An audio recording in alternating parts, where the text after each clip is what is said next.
Siapa sangka di sini lahirnya seorang pemain badminton yang mendapat pingat gangsa bagi kejohanan sukan Negeri Sembilan.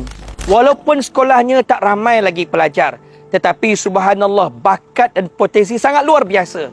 Sebab itu kami nak gilap lagi potensi anak-anak untuk nak membina di sini sebuah gelanggang serbaguna bagi kegunaan anak-anak kita yang belajar tahfiz di sini dan kemudian satu hari nanti akan melangkah ke peringkat yang lebih tinggi dalam bidang pendidikan dan juga core curriculum.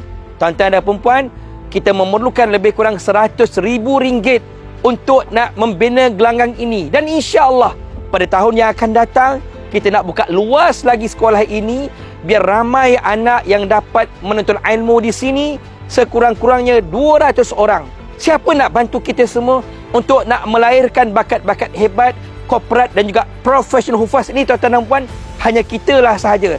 Seluruh rakyat sekitar Negeri Sembilan dan juga Lembah Kelang, bahkan di belah selatan Melaka dan Johor, datang menuntut di sini.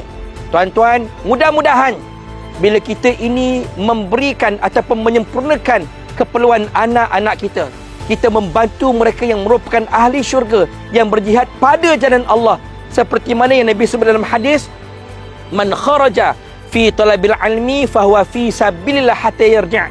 Barang siapa yang keluar dari rumahnya untuk menuntut ilmu, sebenarnya dia berjihad pada jalan Allah. Ingat, kita berinfak untuk orang yang berjihad pada jalan Allah. Mungkin kita tak belajar di sini, tetapi sebab kita ni memberikan kemudahan dan peluang untuk orang berjihad pada jalan Allah, mudah-mudahan kita juga dapat pahala jihad.